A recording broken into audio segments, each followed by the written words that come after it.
Welcome. I'm your host, Malcolm Gallagher, from our BizVision studios in the UK. You're watching across the world the BVTV Conscious Matters channel. Can you make money and still be a conscious business concerned about the planet and people? Well, the answer has to be yes, because the final part of the three in the social dollar or the social pound or whatever your currency is planet, people, and profits. But to achieve that requires both good management and a financial vision that extends beyond just making a buck. Businesses are also increasingly under the microscope of both investors and the public to show honesty, integrity, and transparency. The mission is gone. It's about purpose now. I wanted to know how financial leadership can play its part in the conscious agenda of planet, people, and profits. So I was delighted when the founder of Get Payroll, Charles J. Reed, agreed to an interview. Welcome, Charles. Malcolm, it's a pleasure to be here. Thank you. And you are in sunny Texas. It is sunny today in Dallas, is it? It's not very sunny, but it is sunny Texas. Yeah. But it's cold and wet today. It'll get warm. It was 70 last week. It'll be 70 next week, but it's cold this week. And it's snowing here in Northumberland in northeast England. But never mind. We'll put some sunshine into people's lives today as we chat. Charles, I'm delighted you're kindly guesting on the BVTV Conscious Matters show. Viewers and listeners, in this BVTV talk show, I'll be chatting to Charles in 4 parts. For the first part, I'll ask him about the role that financial leadership can play in conscious leadership. In part 2, I'll ask him about the value of people, especially linked to payroll.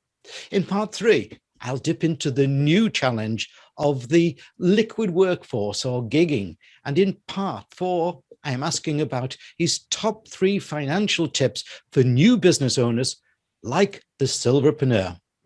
Charles, before we get into our four-part talk, can you briefly introduce yourself to my viewers and listeners? Who is Charles Reed? What's Get Payroll? What drives you? And what makes you jump out of bed in the morning? Well, after secondary school, I joined the United States Marine Corps for 4 years. I served overseas for 2 years, including a combat stint in Vietnam. I got married while I was still in service. I married a woman with 5 children. She was 10 years older than I was. I claim insanity. Yeah. But we were married for 45 years until she passed 6 years ago. After the military, I went to college, got my BBA, my MBA, passed my CPA exam while still in school, and did all that in 2.5 years. I was motivated. I went to work for major companies, and then I realized after a few years, if I wanted to run my own company and work for somebody who I thought was intelligent, I'd have to start my own business. Mm-hmm. So my wife and I started our business here 30 years ago. And that's what gets me up every morning. I enjoy my work, my people, what I do, what we do as a company, my clients, our interactions. You know, I've got clients that have been with me 30 years. They're friends. It's a wonderful life. Yeah, I love that part that where clients have become friends, because that shows the word trust. And I think trust is something that's been lost a little bit in life. Well, in the payroll business and as an accountant, I'm in their pocketbook. Yeah, I'm in their wallet every day. Yes. If they don't trust me, they go away very quickly. So it's I have to engender that trust and keep it. Otherwise, I lose clients, and I don't like to lose clients. Yeah, I love that. I love that. You know, that's the right old school thing that you and I, with our gravitas, and our white hair. Yeah. Okay, Charles, let's kick off with part 1. What part does financial leadership can and should play in our altered world, especially with the conscious agenda? I know many investors are now seeking to place their funds with socially conscious businesses. What's your thoughts here as an experienced accountant and a business leader? Well, conscious leadership is not free.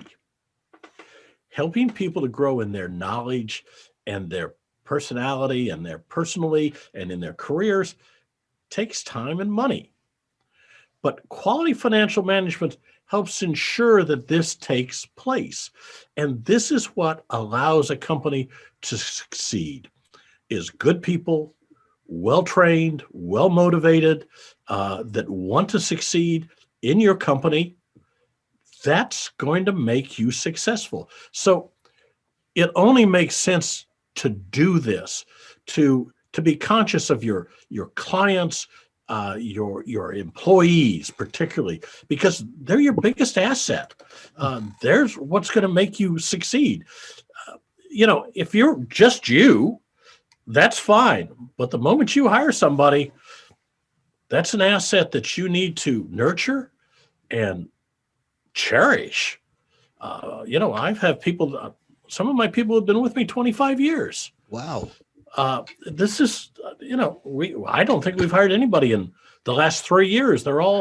They stick around and they get better at what they do, because I'm make sure they get trained and they get to grow in their job and what they do and learn. So it's not cheap, but I think it is the proper way to do things. I think it's financially successful to do so. Yeah. And that's what I like what you were saying, the proper way to do things. It's a word there that, well, it's the proper way to do things. You can dismiss it, but the proper way to do things is placing it in the higher realms that you're talking about, isn't it? Yes, of course. It's good management. I mean, if all you're seeking is the dollar, that's very shallow. Oh, sure, we all like to make money. Money allows us to do things. But if you want to make money and you have people working for you, they're making you the money. Yeah. The better they are at what they do, the more trained they are, the more motivated, the happier they are, the more money you're going to make. Yeah. Excuse me. That is common sense. It is, which isn't very common, I understand. Yeah, but I know, yeah. But it is such common sense. It's simple, isn't it? So why hasn't it been practiced?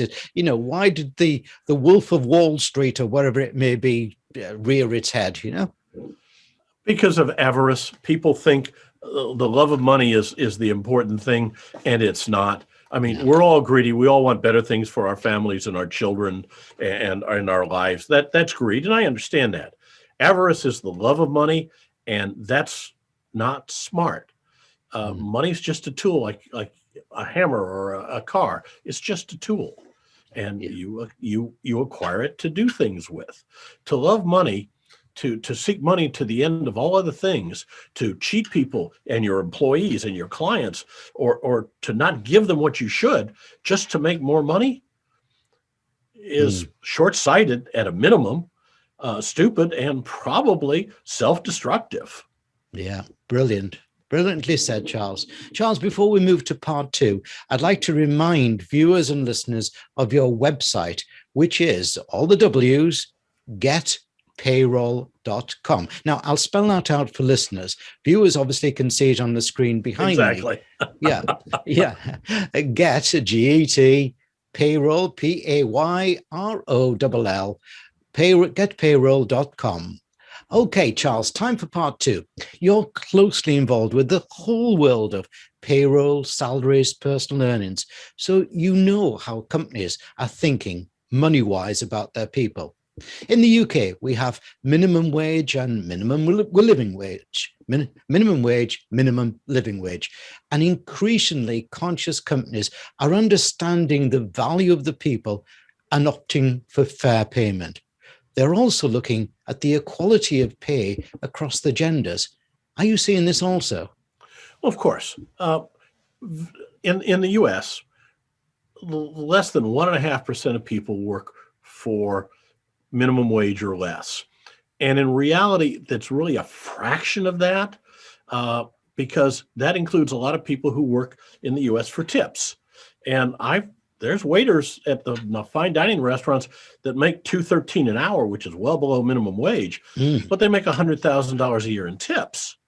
But that's not part of wages. So there's very, very few people that work for minimum wage, mostly teenagers and immigrants. And they very seldom stay at that wage long if they're willing to work. In our local economy, Nobody works for minimum wage. You offer minimum wage, nobody's going to come to work for you. They'll find a job that pays more than that. So minimum wage is kind of a chimera. It's smoke and mirrors. And the whole argument about $15 an hour versus $7.25 is kind of nonsense. Companies that are smart will pay people what they're worth. If I can make money off of someone, I will pay them that. If I can't make $10 an hour for their labor, I'm not going to pay them $15. I'm going to get a machine or whatever. So minimum wage is kind of wishy-washy in that. But well-trained, well-motivated people, as we talked about, produce immense amounts of revenue for companies. And now you talked about gender, and in the US, there's a lot of argument about that. And gender equality really has been achieved. There's businesses, there's industries where women are paid more than men. There's the reverse of that. But that gap of supposedly 29 cents or 19 cents or whatever really doesn't exist when you get down to the numbers. Okay. There's various things. I pay a person with 20 years experience more than I pay somebody with a year's experience because they're more valuable to me. Yeah. And if a woman chooses to take 10 years off to raise her children, which I believe in, don't misunderstand me. Well, she comes back, she has 1 year experience, not 11 years of experience. So she's not as valuable. Same thing with a guy. He goes on sabbatical for 5 years and goes to the Peace Corps, okay? Goes into Africa and teaches people to raise crops, whatever. Yeah. That's great experience, but it's not my business experience. They haven't become a better accountant, a better payroll person, whatever. They have experience, and I pay them for that. But it's all about their value to the company. Now, obviously, you spend money to increase their value, and that's only makes sense. But if they come to you, you have to look at them and say, what are they worth in terms of other people? And you pay them in regards to that. And any man who pays women less is an idiot. Okay? Yeah. If she has the experience and can do the job, pay her. You know, you're an idiot not to. Yeah. Okay? Because if you don't, somebody else will. So if you've got quality female candidates, hire them by all means. I like women, frankly. You know, I'm a typical, heterosexual male. I like women. Yes. And I like to hire women. I've worked with women all my life. My right-hand person has been with me for well over 20 years. I pay her well. I pay her very well. Okay. Yeah. And she's worth every penny of it. Yeah. So, I pay her well above any average you want to pick for anything. So, but she's worth it because she's motivated. She loves the company. She gets things done. She puts in whatever time's necessary to get the job done. I'd be lost without her.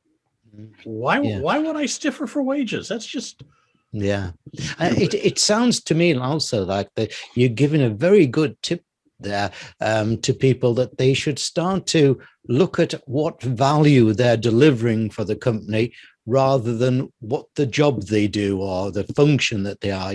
How can they bring the value to you? Well, that's the whole thing. You hire people to make more money. Yeah. Okay. If they can make you more money than it costs you to hire them, hire them. Yes. Okay. Yeah. And the more they can make you, the more you should be willing to pay them. Yeah. Because you get turnover is very expensive.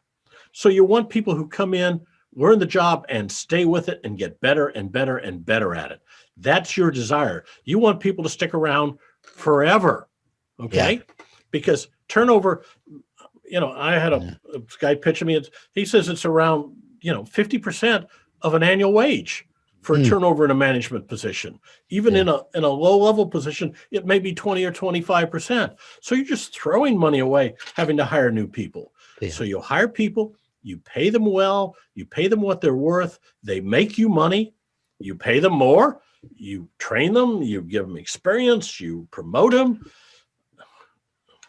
they're going to get well off and you're going to get rich. Sounds like a deal to me.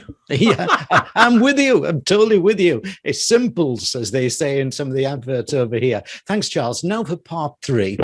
For many businesses, such as hospitality, payroll accounts for the greatest part of the costs of a business. Many businesses are turning to the liquid workforce on 0 hours. Isn't this a risky move and more difficult to control? What does a business owner need to consider here? Well, the business owner, again, needs to look at what this person can bring to the table and the revenue they can generate. Okay. And so if they are a plus, pay them what they want. If they're not, don't hire them. Now, the gig economy is not for everybody. No. Okay. If you like structure and you like 9 to 5, and you like that known paycheck, don't go into the gig economy because you won't get any of that. But if you like the freedom and the ability to make whatever you can make, and you hate routine, then the gig economy may well be for you, but it is risky. And I hire the gig economy people from time to time. I don't really like to on a permanent basis. I don't want them in there all the time, but for specific purposes, it's perfect. I need a particular program written. Yeah. I need a particular project done. I'll hire somebody and I'll pay them far more than I'd pay a full-time person, but I'm only paying for a job. Yes. And so it's worthwhile to me to pay somebody. I've got a PR firm. I've got PR people, but I've got a PR firm that I use for specific projects. I've got programmers that I use for specific projects, and I will lay out a specific project, get a quote on it. We're redoing our website right now. We're getting quotes on that. I'm going to outsource that. I don't need a full-time web designer on staff yet. Maybe someday, hopefully someday I will, but not today. So I will pay out a nice sum of money for somebody who's a specialist who can do it quickly, efficiently, and inexpensively in the whole scheme of things. A lot cheaper than if I hire somebody for years to do it. So I don't mind doing it. It allows me to get expertise as I need it, not have to pay somebody all the time when I only need them a little bit of the time. And that's where the gig economy works for me, and it works for the people I hire because they want the freedom and they don't want the routine. They want to be able to take jobs they want, projects they like, and if they're good, they can keep doing it. They get plenty of them. Yeah. Because word of mouth, reviews, everything else. If they're not, well, maybe you better go back to work for a corporation somewhere. Yeah, I like how you've quite clearly laid that out. You get somebody in from the gig economy for a project or something where it's not important that they are, shall we say, part of the team. Exactly. And continuity and all those sort of things really don't matter. So, the opposite to that is obviously if you want a business that's vibrant and has continuity and everything like that, you need to employ people, not gig them. Right. My operations staff, they deal with clients every day, every week, every month, every year. They become friends with them, and things work smoother and smoother and smoother. They know these people, and my clients know them. And so it's a community of interest then. We're providing them a service. They need the service. They want it to work right. We want it to work right. And it flows better if you know people. My videographer, Michael, in the next room here, I hire him full time, but the videos work together. There's storylines that continue over multiple commercials and multiple podcasts and so on. And he's gotten better. He's got the equipment he wants now that works for us in our studio. All these things work just beautifully. Anash, my marketing manager, he gets me 3 to 5 podcasts a week now. Yeah. And he knows people, and he's dealing with people, and they know me, and it works, and it works, and it works. It's an ongoing thing. But when I need there's a change in the tax law, and I need something rewritten in the program, that's all I need. I know exactly what I need, but I don't know the code anymore. So I can get somebody in to do that.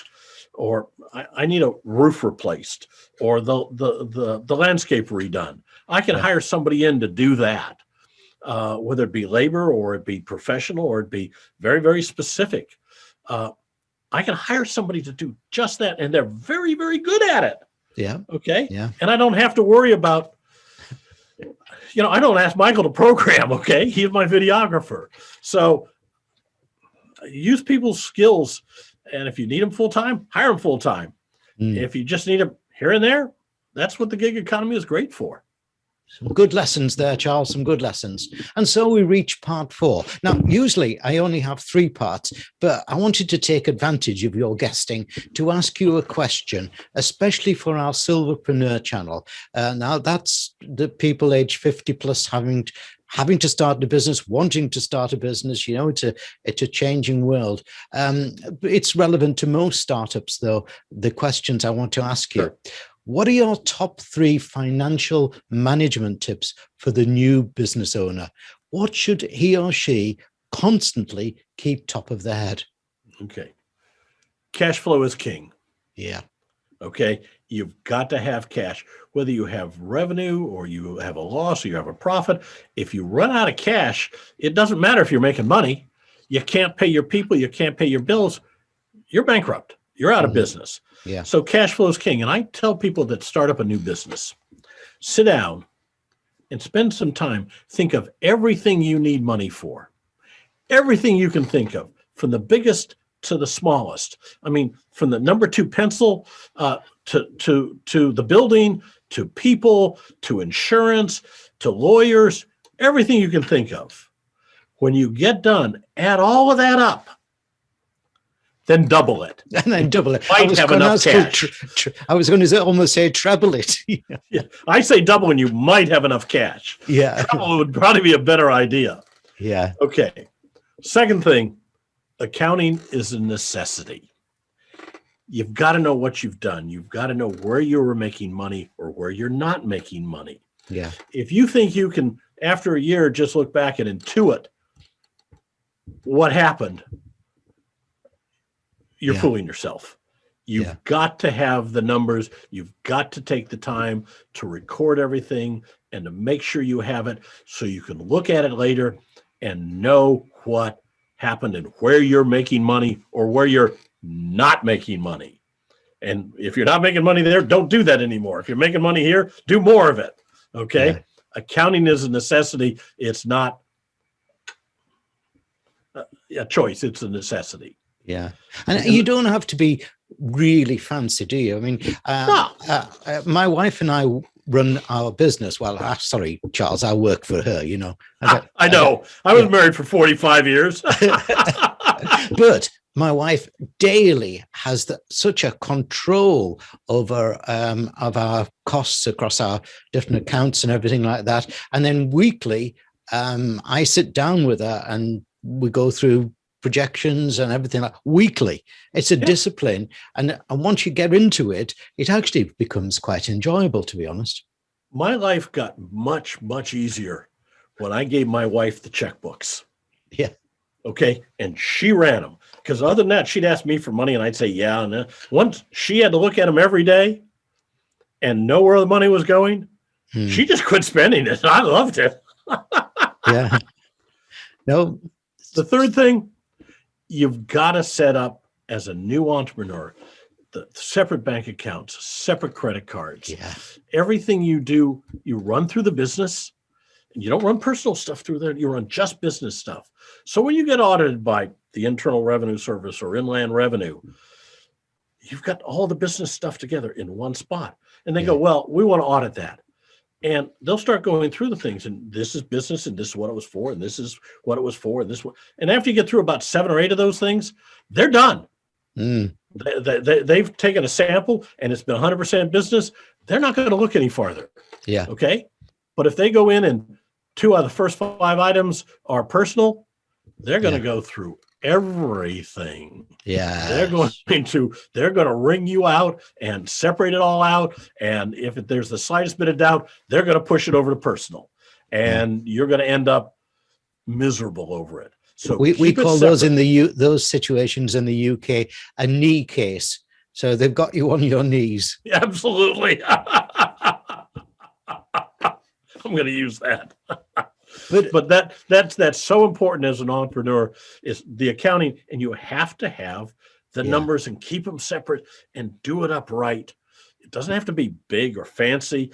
I tell them, if you can keep it on one sheet of a yellow pad, you don't need a computer. Okay. If you can keep it on one sheet of a yellow pad, just keep it on one sheet of a yellow pad. It's right there. Yeah. If you have to turn to the next page, you may want to consider an app or a system. Well, would you also advise people at an early stage to use one of the accounting softwares that are around? Again, once they get over one piece of paper, or one yellow pad, it can be illegal. Once they get over that, whether it be QuickBooks, which is not an accounting system, it's a checkbook system. Yeah. Okay. Or any of the others, that's fine. But also, in the US, you need an accountant, you need a lawyer, you need an insurance agent.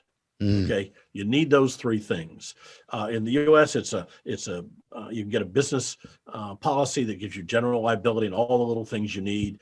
You need an attorney to make sure your entity's set up right, and you need to keep him where if there's a problem, you can call him. And then an accountant to help you with set up the books that you then keep. You don't need him to do the entry work. You can do that yourself unless you want to pay him for it. But when it comes to business taxes, and I don't know about the UK, but in the US, they are so different from personal taxes.